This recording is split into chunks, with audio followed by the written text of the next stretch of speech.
말씀 통해서 하나님 나라와 가정이라는 제목으로 말씀 함께 나눕니다. 어떤 유명한 화가가 세상에서 가장 아름답고 귀한 것을 화폭에 담고 싶었습니다. 그래서 다른 사람들은 무엇을 가장 아름답게 생각하는지 물어보고 결정하기로 했습니다. 첫 번째로 만난 사람은 목사님이었습니다. 이 세상에서 가장 아름답고 귀한 것이 무엇인가요, 목사님? 이라고 묻자 이 질문에 목사님은 믿음입니다 라고 대답하셨습니다. 화가는 그 답을 생각하면서 길을 걷다가 방금 결혼한 신부를 만납니다. 신부에게도 같은 질문을 했더니 신부는 사랑이 가장 아름답고 귀하다고 대답했습니다. 화가는 그것도 맞다고 생각하고 길을 가는데 이제 막 전쟁터에서 돌아온, 그래서 지쳐 쓰러질 듯한 병사를 만납니다. 화가는 그에게도 같은 질문을 던졌습니다. 그 병사는 평화가 세상에서 가장 아름답고 귀한 것이라고 대답했습니다. 믿음, 사랑, 평화. 화가는 이 세 가지를 한꺼번에 어떻게 화폭에 담을 수 있을까 고민스러웠습니다. 고민하며 걷다가 어느새 자기 집에 도착했습니다. 그때 자기를 기다리던 자녀들이 아빠를 보고 반가워하면서 품에 안겼고 또 그 모습을 기쁨으로 바라보고 있는 아내의 눈길과 입술에 머금은 미소를 보았습니다. 화가는 이거구나 라고 생각하며 지체하지 않고 붓을 들어 가정의 모습을 그렸습니다. 믿음, 사랑, 화평, 이 모든 것을 담고 있는 것은 가정이었습니다. 사람들은 자기가 처한 상황에 따라 아름답고 귀하다고 생각하는 것이 다릅니다. 신혼부부는 사랑이 귀하다고 생각하고 중년부부는 신뢰가 중요하다고 생각합니다. 노년부부는 서로를 향한 긍휼이 중요하다고도 생각합니다. 또한 경쟁사회에 지친 사람은 지지와 격려가 귀하다고 생각할 것이고 취업을 앞둔 청년들은 공평과 정의가 중요하다고 생각할 것입니다. 사람들은 자신이 처한 상황에 따라 아름답게 여기는 것이 다릅니다. 사람마다 생각하는 아름다움과 귀한 것의 내용이 다르지만 그 모든 것을 담고 있는 것은 가정입니다.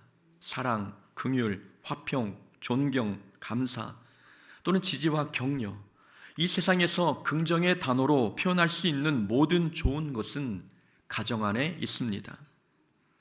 그래서 가정은 아름답고 귀한 것을 경험하는 배움의 장소이고 더 나아가 세상을 살아가는 데 필요한 내적 힘을 공급받는 충전소입니다. 만약 우리의 가정이 사회처럼 성공과 성과를 가치 기준으로 삼는다면, 그래서 가정 안에 위로와 격려, 안식과 기쁨 이런 요소가 없다면 그 가족 구성원은 어떻게 되겠습니까? 그러면 가정 안에서 격려와 지지, 사랑과 안식이 왜 중요한지 배우지 못할 것이고, 그리고 가정 안에서만 채울 수 있는 내적 자양분도 공급받지 못할 것입니다. 그러면 가족 구성원들은 세상의 무게를 지탱할 내적 힘을 기리지 못합니다. 마음이 병들고 인생 전체가 무너질 수밖에 없습니다. 요즘 우울증 환자 발병률이 20대에서 급증하고 있는 것은 결코 우연이 아닙니다. 세상의 무게를 견딜 수 있는 내적 힘을 제대로 공급받지 못했기 때문입니다. 세상은 아무리 급변해도 가정만큼은 절대 변하지 말아야 할 절대 가치가 있는데 가정 안에 그 가치가 무너지면서 사람의 마음도 함께 병들어가고 있습니다. 요즘 서울 대치동에서는 7세 고시라는 것이 있습니다. 행정고시, 사법고시 이런 말처럼 7살 때 봐야 하는 7세 고시라는 것이 있습니다. 7세 고시는 유치원을 졸업하고 유명 학원에 들어가기 위해 치르는 입학시험을 말합니다. 7세 고시에서 좋은 성적을 거두기 위해 아이들은 4세, 5세 때부터 그 시험을 준비한다고 합니다. 그러나 교육학적으로 4, 5살은 논리적이고 추론적인 사고를 할 수 있는 나이가 아닙니다. 그 나이 때는 놀이와 정서적 교감을 통해 건강한 정서와 뇌 발달에 힘써야 할 시기입니다. 그런데 고등학생들에게도 힘든 논리적 사고를 4, 5살 아이들이 강요받고 있으니 정서 발달과 뇌 발달이 제대로 이루어지겠습니까? 전문가의 말에 의하면 4, 5살 때 논리적 사고에 지나치게 노출이 되면 오히려 전두엽 발달에 부정적인 영향을 줄 수 있다고 이야기합니다. 그래서 대치동에는 학원도 많지만 아동 정신과도 많다고 합니다. 학원이 돈을 벌수록 아동 정신과도 돈을 버는 그런 논리가 되는 것입니다. 그만큼 아이들이 세상을 이겨낼 내적 힘을 가정에서 공급받지 못하고 있다는 뜻이고, 오히려 가정이 아이들을 치열한 경쟁 사회로 내몰고 있는 주범이 되고 있다는 뜻입니다. 가정이 이렇다면 아이들은 어디 가서 위로와 안식을 얻을 수 있겠습니까? 이전에 제가 끌던 차는 LPG 차량이었습니다. LPG 차량이 대중화되던 초기에는 LPG 충전소가 그렇게 많지 않았습니다. 그래서 그때는 LPG 차량을 구입하면 전국 LPG 충전소 위치를 알려주는 책자도 함께 보급이 되었습니다. 그만큼 충전소가 많지 않았고 또 찾기도 어려웠다는 뜻입니다. 그래서 차량에 가스가 떨어지면 마음이 불안해졌습니다. 특히 고속도로에서 가스가 떨어지면 불안은 더 커집니다. 휴게소에 LPG 충전소가 없는 곳이 많았기 때문에 충전소가 나타나지 않으면 차가 가다가 설까봐 식은땀이 나기도 했습니다. 만약 가정이 그런다고 생각해 보십시오. 전쟁터와 같은 일터와 학교에서 치열하게 생활하다가 집에 들어왔는데 집에서조차 충전하지 못한다면 어떻게 되겠습니까? 집마저 성공과 성과를 강요하는 전쟁터와 같다면 내 배우자와 내 자녀가 불안하지 않겠습니까? 그들은 어디에서 자신의 상처 입은 마음을 치유받고 충전해야 할지 몰라 세상을 이리저리 방황할 것입니다. 그렇게 방황하다가 마음의 병이나 정신적인 문제를 얻게 되는 것입니다. 우리의 가정은 어떤 모습입니까? 우리 가정은 내 자녀가, 내 배우자가 지친 마음을 충전할 수 있는 영적 충전소가 되고 있습니까? 아니면 경쟁을 부추기는 작은 경쟁 사회가 되고 있습니까? 우리 가정은 행복한 장소가 되고 있습니까? 아니면 다툼과 갈등의 전쟁터가 되고 있습니까? 종교개혁가 마틴 루터는 가정은 지상에 남겨진 유일한 천국의 파편이다 라고 이야기했습니다. 가정이 천국의 파편이다. 이 말은 우리의 가정은 하나님 나라를 경험할 수 있는 작은 천국이 되어야 한다는 뜻입니다. 예수님은 신랑으로, 그리스도인은 신부로 설명하셨습니다. 예수님과 성도의 관계를 가정의 최소 조직인 부부 관계로 묘사한 것은 하나님 나라의 모습이 가정에서부터 시작되어야 함을 보여줍니다. 우리의 가정은 그렇게 천국을 경험케 하는 영적인 장소가 되고 있습니까? 사람들은 누구나 자기의 가정이 건강하고 행복하기를 소망합니다. 그런데 안타까운 것은 사람들은 행복한 가정, 건강한 가정을 이루기 위한 설계도는 가지고 있지 않습니다. 설계도는 건물을 짓는다만 필요한 것이 아니라 건강한 가정을 이루는 데도 반드시 필요합니다. 하나님 나라의 속성, 그것이 곧 건강한 가정을 이루는 설계도입니다. 가정은 하나님께서 세우신 제도입니다. 하나님은 아담을 창조하시고 그를 돕는 배필 하와를 창조하셨습니다.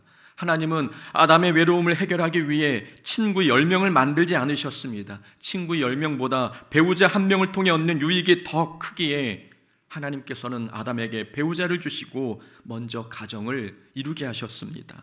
가정을 하나님께서 세우셨다면 그 가정에는 하나님 나라의 속성이 있어야 합니다. 사랑, 용서, 대화와 이해, 섬김, 보호, 평화, 믿음, 이러한 하나님 나라의 속성이 건강한 가정을 이루는 설계도입니다.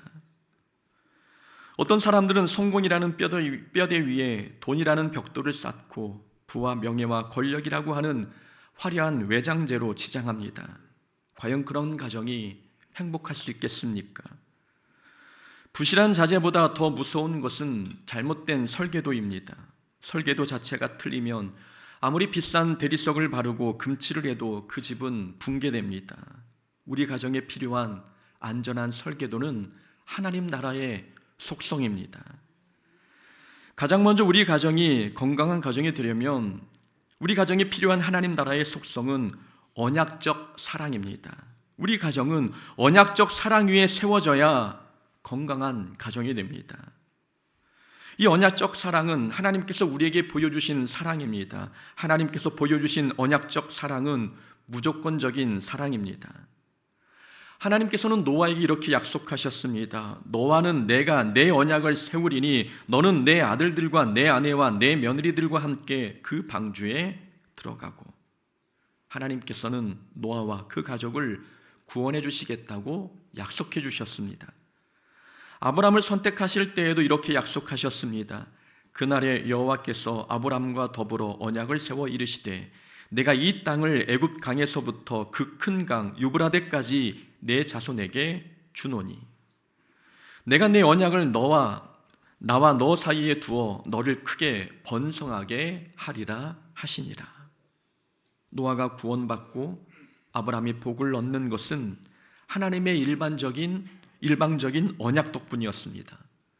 노아와 아브라함이 그런 복을 받을 만한 행위를 해서가 아니었습니다. 그런 행위를 한 자격 없는 자들이었지만 하나님의 언약으로 인해 구원과 복을 누릴 수 있었습니다. 하나님께서 베푸신 이 언약적 사랑은 조건을 보고 베푼 사랑이 아니라 무조건적인 사랑이었습니다. 예수님께서 보여주신 십자가 사랑도 하나님의 약속에 근거한 무조건적인 사랑이었습니다. 우리의 행위를 봐서는 그런 사랑을 받을 적이 되지 않지만 하나님의 약속 덕분에 무한한 사랑을 우리가 받았습니다.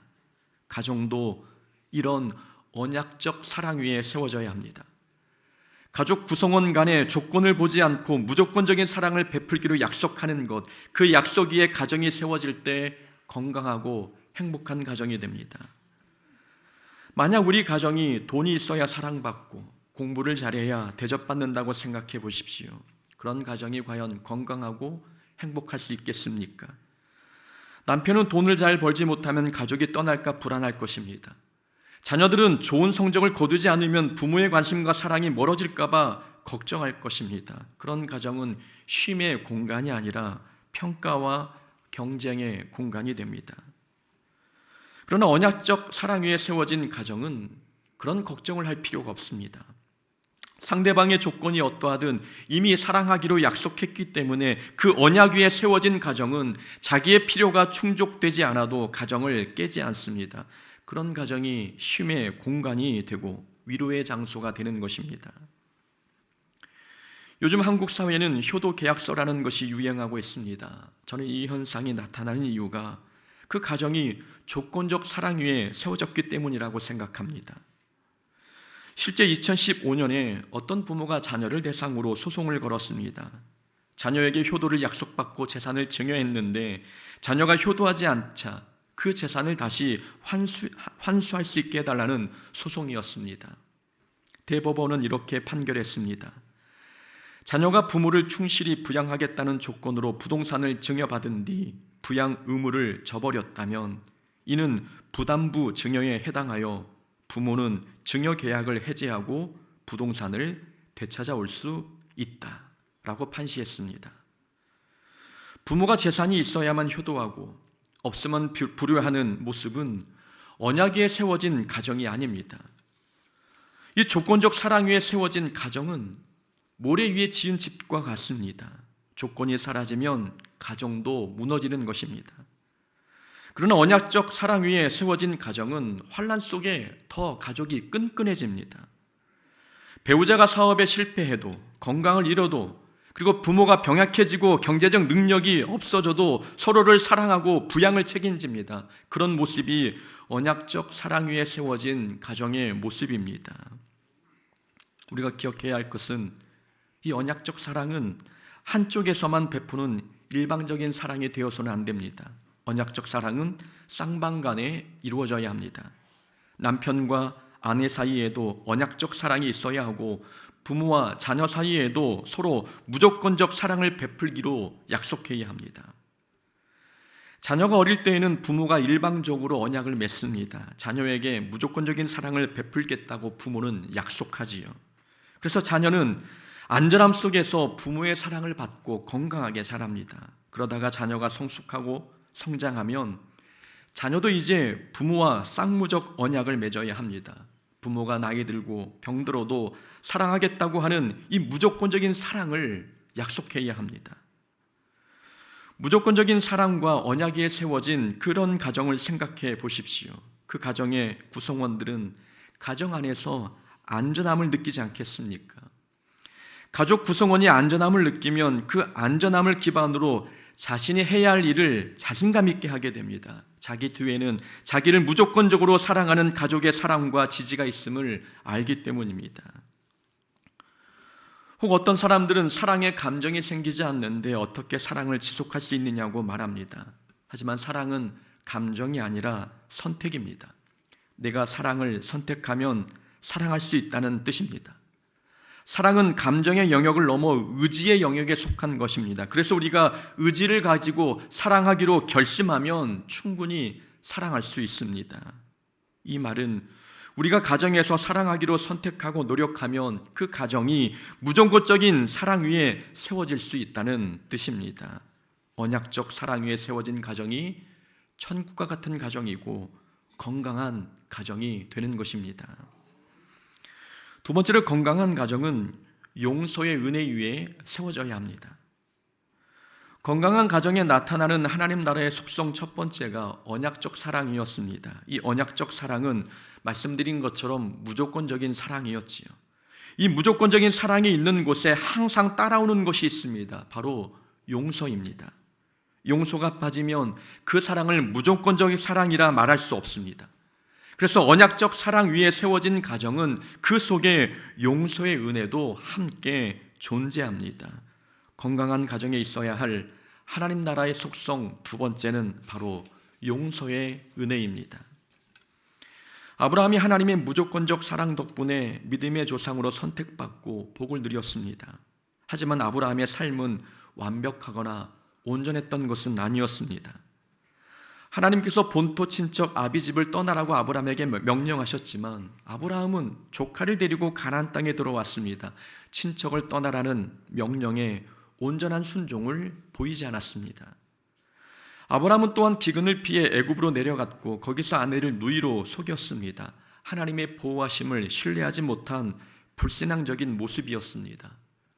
또한 사라의 몸종 하갈과 동침하여 이스마엘을 낳았습니다. 이건 하나님의 능력을 믿지 못한, 하나님의 약속을 믿지 못한 죄였습니다. 이렇게 아브라함의 인생은 실수투성이었습니다. 그럼에도 불구하고 아브라함이 믿음의 조상이 되고 복의 계보에서 탈락하지 않았던 이유는 하나님의 용서의 은혜 덕분이었습니다. 하나님의 용서가 가장 잘 드러나는 사건은 예수님의 십자가 사건입니다. 예수님의 십자가는 우리가 어떤 죄를 지어도 모두 용서하시겠다는 하나님의 무조건적인 사랑을 보여줍니다. 우리가 의지가 약해 자주 죄에 넘어져도 여전히 하나님께서 우리를 사랑하시고 은혜를 베푸시는 이유는 하나님께는 용서의 은혜가 있기 때문입니다. 가정 안에, 우리의 가정 안에 이런 용서의 은혜가 있다면 얼마나 든든하고 안심이 되겠습니까? 행복은 이런 안심할 수 있는 분위기와 든든함에서 발생합니다. 사람은 누구나 완벽한 존재가 아닙니다. 우리가 가는 인생길은 늘 초행길이고 여행 연습을 할 수 있는 길도 아닙니다. 그래서 자주 실수하고 넘어지고 실패도 합니다. 우리 중에 운전하시면서 사고 한번 내지 않은 사람이 있습니까? 초보 때는 누구나 크고 작은 사고를 냅니다. 우리 인생도 마찬가지입니다. 인간은 이 세상에 태어나면서부터 모든 것이 초보입니다. 걷는 것도 초보일 때가 있고 뛰는 것도 초보일 때가 있습니다. 넘어지고 자빠지는 일은 당연한 일이라는 말씀입니다. 아내가 되는 것도 초보이고 남편이 되는 것도 초보입니다. 아빠가 되는 것도, 엄마가 되는 것도, 그리고 누군가의 자녀가 되는 것도 모두에게는 초보입니다. 그래서 사람은 누구나 자기 역할에 대해서 실수하고 실패합니다. 그런데 만약 우리 가정이 그 실수와 실패를 용납하지 않는 가정이라면 그 가정에 속한 구성원들은 어떻겠습니까? 건강한 생각과 정서를 가지겠습니까? 용서의 은혜가 있는 가정에는 언제나 새로운 기회가 있습니다. 용서의 은혜가 없는 곳, 율법적 규칙이 강한 곳에는 한 번의 실수로 모든 기회를 잃어버리지만 용서가 있는 곳에는 언제나 회복의 기회, 만회의 기회가 있습니다. 그래서 넘어져도 다시 일어날 수 있고 실패해도 좌절하지 않고 다시 도전할 수 있게 됩니다.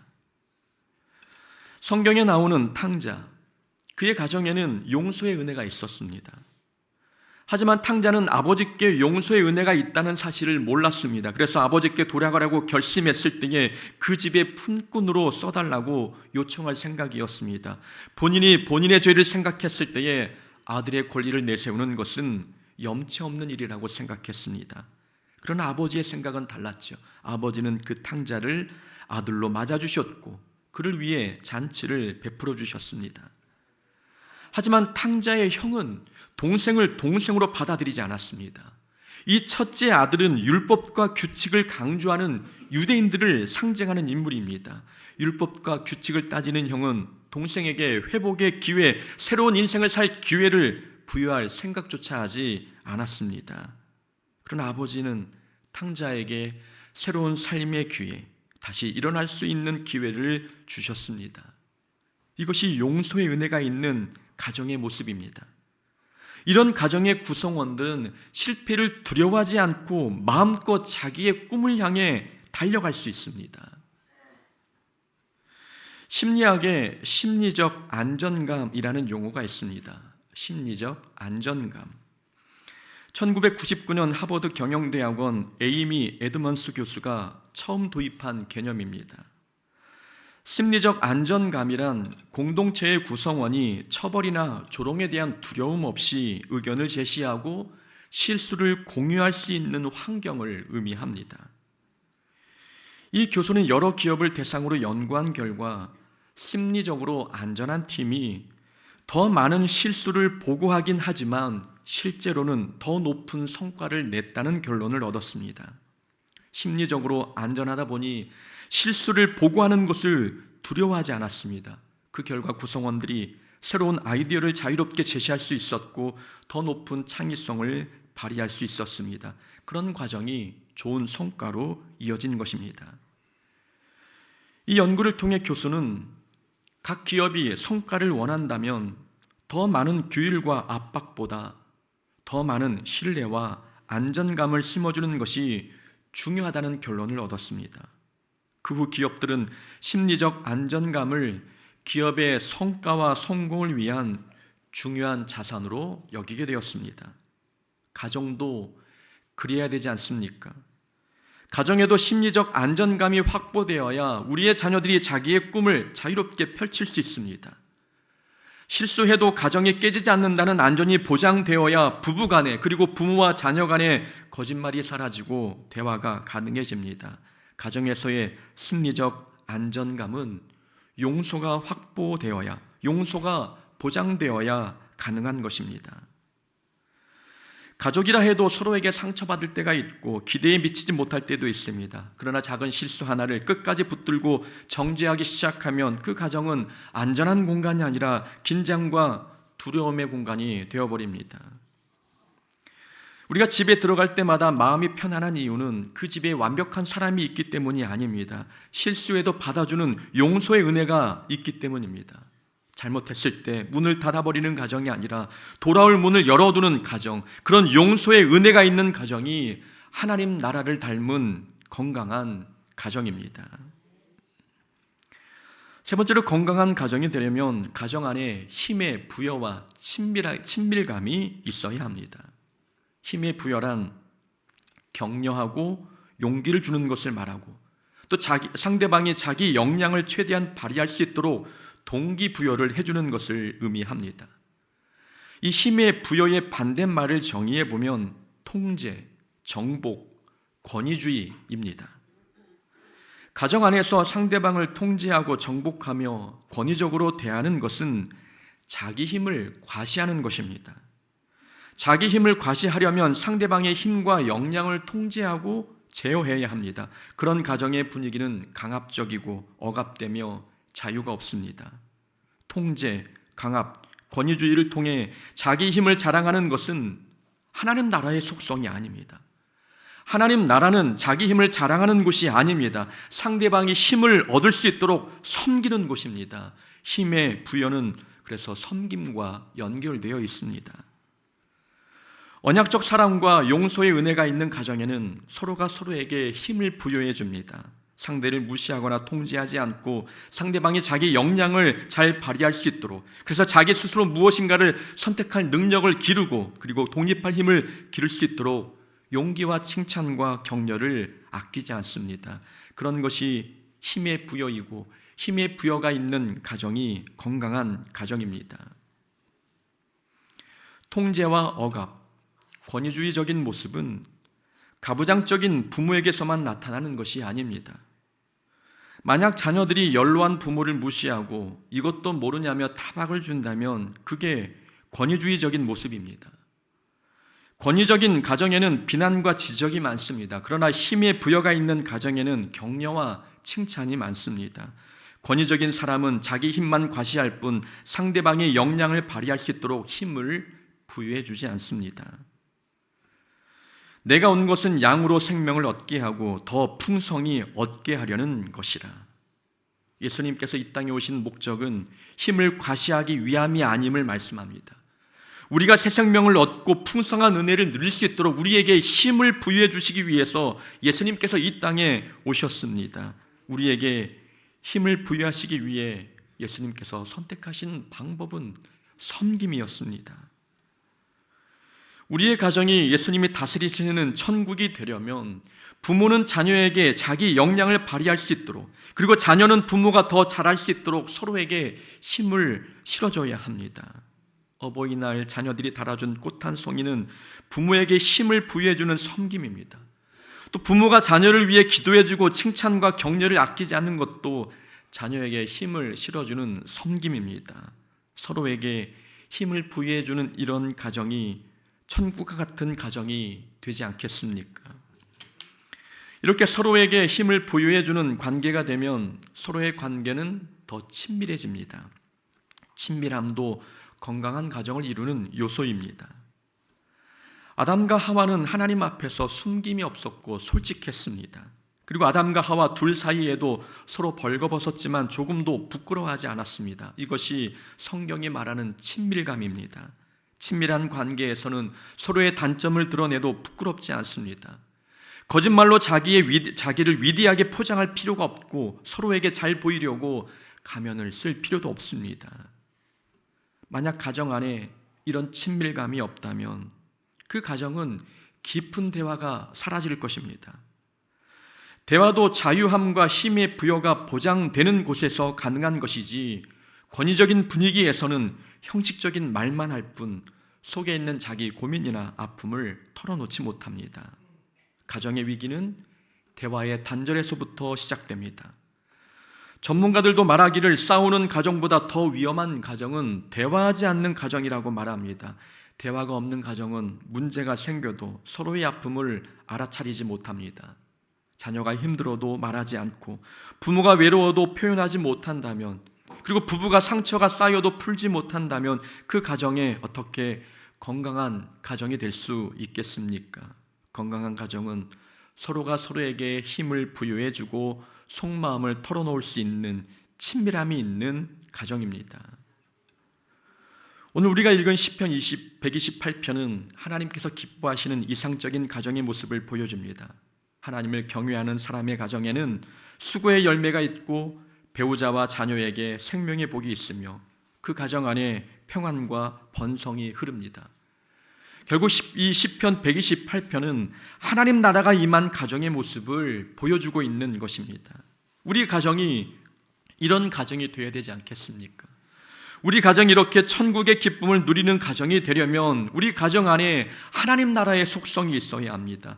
언약적 사랑, 무조건적인 사랑이 있어야 하고 용서의 은혜가 있어야 하며 서로에게 힘을 부여해주고 친밀함이 있어야 합니다.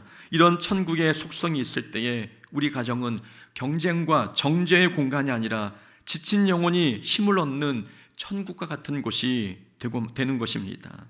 세상 가치가 아니라 하나님 나라의 가치 위에 세워진 우리의 모든 가정이 되기를 주의 이름으로 축원합니다. 아멘.